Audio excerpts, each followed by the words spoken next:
Just doing a little bit of work on trigger movements, just trying to get that pre-delivery movement right going into pre-season, and then try and hit the ground running for the first game. Good to have Jumble back, someone I've played with a lot growing up and seen me through my best times and my bad times. He's got a lot of respect from the guys, and most of us have played with him. Like I said, I've been brought up around Northants with him being one of the main senior players, so he's batted with me in games before, and he knows when I'm moving well, when I'm not moving well, so it's a really good addition for us, I think. A lot of it now is more grooving, like I'm working on that pre-delivery stride and trying to get all that technical stuff ready before we face bowlers outside in March in Barbados.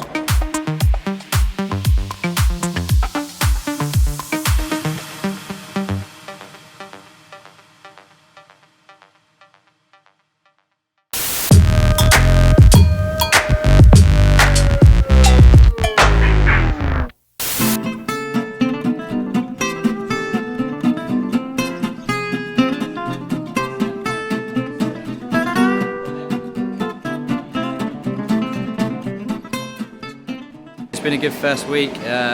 Boys have worked hard after their little winter break. This phase is all about building some robustness, ready for the season in April. But I've been really impressed with the work ethic of the lads. So it's been a good start. Obviously, it's a different sport to what I was working in before. Much of the principles of what we're doing are similar, but we've just got to adapt it to the specific demands of the game. Please tell us how you're getting on with the new S&C. Well, so far. First time doing any fitness in the winter, so it's hard work. I'm new to it all, but so far so good. How are you finding getting your fitness and working hard in the gym? Obviously came back from Bangladesh with a bit of an injury, so making sure that's ready to go and getting my loads right, but guys are looking after me well. Put a little bit of weight on over there with all the naan breads and stuff whilst I'm sat in the hotel, so having to work hard to burn it off and get ready for the season. Tell us how the new S&C is fitting in. I'm not sure you can ask me that when I'm standing there. I can't give you the honest answer. It seems to have fitted in really well. Obviously it's difficult halfway through the winter coming into a new job, but yeah, he's fitted in really well, and I think he's looking forward to Barbados with the lads as well. I think he's doing alright. He's putting us through his paces. Some of the bigger boys seem to be struggling, but I think he's doing a good job to start. Shocking.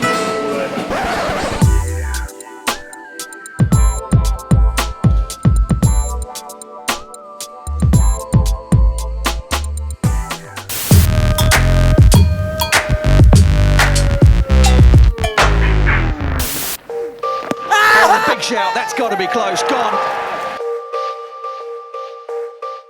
Hi, I'm Graham White and this is the Left Arm Spin Masterclass.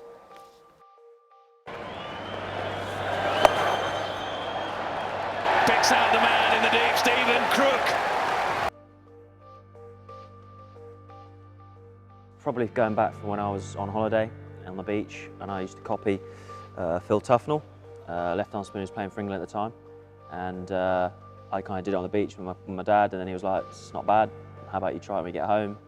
Went home to club cricket and just kind of went from there really, and then yeah, progressed through the age groups and was lucky enough to get on the academy here. This is my standard grip now.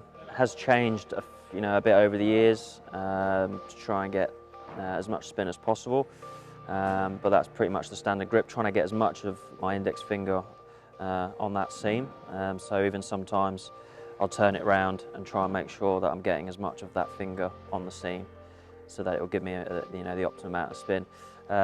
Doesn't really tend to change too much from that, only when I'm really going to bowl the arm ball. So as I run up, goes probably from being in that position to then I swap it where I get all the finger down. So there you can see it going straight down as my arm ball. And then from then on really, it's just a change of position on my wrist to bowl a different ball. If I want to bowl cutter, I put my wrist in the front of the ball to leave the ball behind so it cuts. I then bowl my top spinner, which then the ball comes over the top, but that includes having to try on a bit of a higher arm. It tends to come out better that way. But that tends to be my main kind of variations wise with the grip. Picked out in the deep. What a catch that is. Kind of sums up the evening for Northants. Very good with the bat and now outstanding in the field. So with my run-up really, it's changed again over the years. I used to come really straight behind the umpire. Now I tend to come through, just gets me round into a side-on position better, and then also enables me to get as much use out of the popping crease as possible. As variations go as well, it's helpful. But the main tips for it when you're bowling is to start off steady and then build up so that you've got enough energy and momentum at the crease to follow through and get down the wicket. So as we've been talking about run up, get to the crease, we want to build up that gradual momentum so that when we get into this delivery stride, we're making sure that we're landing with our feet, as they always say, heel to toe, as they say, with our feet.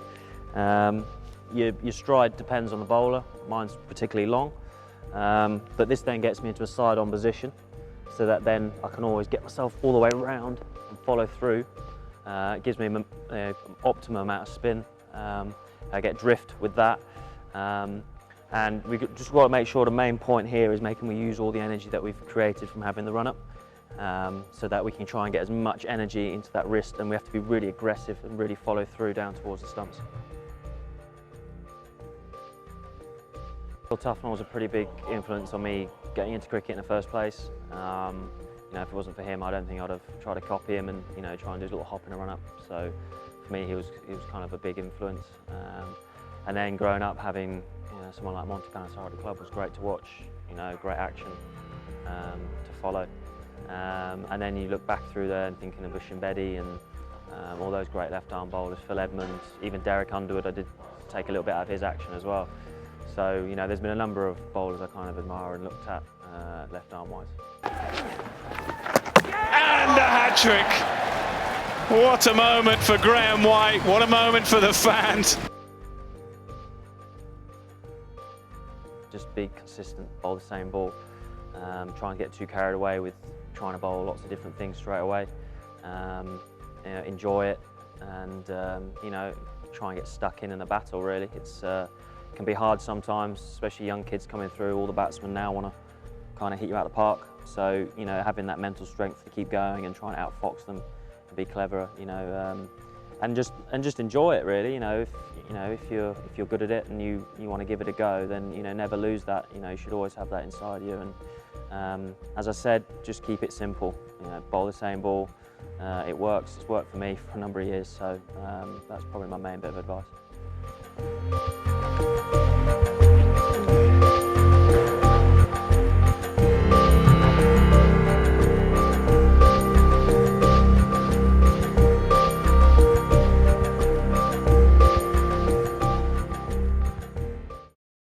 Yes, mate. Hang on. No, you go. I'm on camera, but go.